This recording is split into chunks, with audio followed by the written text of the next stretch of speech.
All right, ladies and gentlemen, boys and girls, welcome back. It is me, Dave, the Real Music Observer, observing real music in real time for real people just like you right there, just like me right here. All right, so I'm addressing this major label issue and Steve Perry. I'm not trying to steal anyone's joy by talking about the fact that Steve Perry is on Concord Music, which, in my eyes, using a definition that I've come to understand, is not a major record label. You can look at the roster of artists. I was told, well, Billy Gibbons is over there. One third of ZZ Top, okay? And Paul Simon is releasing his music over there, his last hurrah, as he redoes some of his classic songs in kind of a new way. He's over there, okay? Ghost, I believe, is over there, which is kind of an up and coming Swedish band. But the roster, really, after that, okay, there's some stuff over there I've never heard of, and I'm sure some of the music is good. But I could say the same thing for Frontiers. I could say the same thing for, say, Escape Music, or, there are a number of labels out there. AOR Heaven. Uh, Look, this is Steve Perry, okay? My point is, this is Steve Perry. He should have been able to walk into the offices of CBS Records, Columbia, Sony Music, whatever it's called, and say, hey, got this album. Would like to keep the catalog in one place if possible. And I'd like creative control over the entire process. And the corporate heads should have been doing this. Yes. Okay? That was my point. My point is, it just is a real tragic thing to look at the music industry. Look at the rosters of some of these labels like CBS, or go to Atlantic. Oh, Atlantic Records, the home of Aretha Franklin, by the way, who's been ill of late, and hopefully she's feeling better.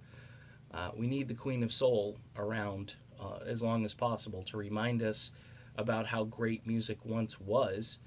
Uh, you just look at these rosters, and it's like your head's going to explode thinking that the music industry has just changed so much, and a lot has happened since Perry last released an album. Okay, I'm not saying that, Perry's music isn't good enough to make it to a major label. On the contrary, I'm saying that major record labels should have been lining up for this guy. Now, if you want to just go with Concord Music as major, they've UMG, however, under the umbrella of distribution and so forth, okay, I can kind of buy into that. But when Bob Seger's on Capitol Records, I immediately go, okay, Bob Seger's on Capitol. Wow, good for them for signing Bob Seger. All right, or keeping Bob Seger, because Bob has been over there again for quite some time. And I think CBS should have done the same thing with Steve Perry. It's just odd. Um, Look, folks, the industry has changed a lot. My opinions on this are based on just looking at the roster of musicians and all of these, what we call legacy. Yeah, I guess they have John Fogerty too. Okay, that's great. John Fogerty used to be on Warner Brothers. Okay, he used to be on his own. He used to be on Warner Brothers, and that was a big deal. Uh, it's, and I think it was appropriate because he's John Fogerty. I'm just saying things have changed. All right. And I wasn't trying to steal anyone's joy by pointing out that I think Steve Perry should have had the pick of the litter. Okay. And I might mean that literally.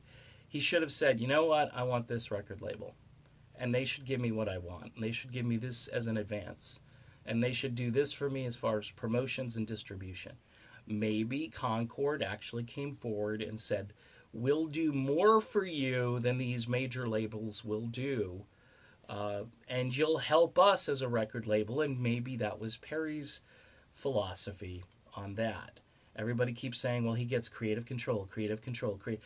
If Steve Perry at this point in his career didn't have creative control, I would say that, I bet you he wouldn't have released the album. And maybe that was why it came out on Concord Music. But me kind of musing about it on social media isn't a crime. Just by me asking some questions. Well, that's odd. It's Steve Perry. I mean, people have said, hey, God has come back. Hopefully they meant small g God, because that's a little spooky. Okay? But here's the thing. If Steve Perry elicits that kind of emotional response out of people, he ought to be doing the same thing for the music industry. This should have been an earthquake that they saw coming, and they should have said, hey, we should be lining up for this guy, and we should be able to do whatever he wants us to do. Maybe they just, I don't know. There is a possibility that the major labels don't feel that they could sell enough copies to recoup all of the stuff that they're going to do. And it's just mind-blowing. That's why they sign 14-year-old girls who don't know how to rap, who abuse their parents on national television shows to get famous, because they have to do zero as far as investing.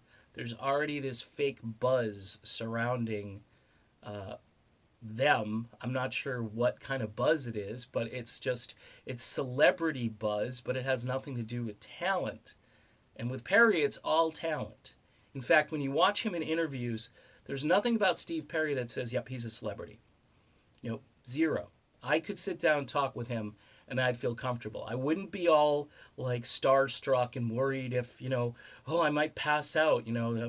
I might be a little bit stuttery talking to Steve Perry, but I think after a while we'd have a pretty good talk. But these other people that are coming through, it's like they manufacture celebrities and they don't have talent. They're just putting out this thing and they spend no money on it, and then it sells like 4 million copies. And you say to yourself, why? Well, that's why if you look at the original thing I was trying to get out there, was this guy is music royalty, and I think he should have had any label he wanted. All right, and maybe he settled on this for creative control. And I did mention that early on. Everybody's like, he's got control. Okay, I'm not trying to steal your joy. All right, I'm just pondering some things, because that's what I do. I ponder things. All right, and by the way, if I put a little chink in the positivity that's going out about Steve Perry and his album and his songs and his music, I apologize for that, because I've noticed that everybody is just in this euphoric spirit, and that's great. But I've always done some critical analysis over here. I haven't been kumbaya, go along to get along. If there's something I don't like about the Perry song, for instance, I would tell you. Initially, I thought his voice sounded a little rough. Once I heard the entire song, I immediately came on board. All right? So that's it. All right? I just wanted to clear this up because I was getting blasted on Twitter to a point last night where I just had to hang with the wife and say, you know what? I'm done.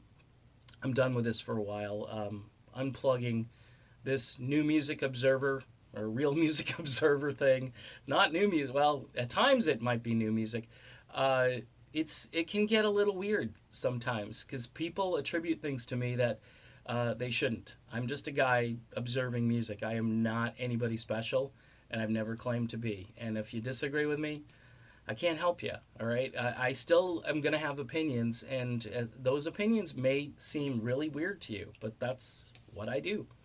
All right, done. See you.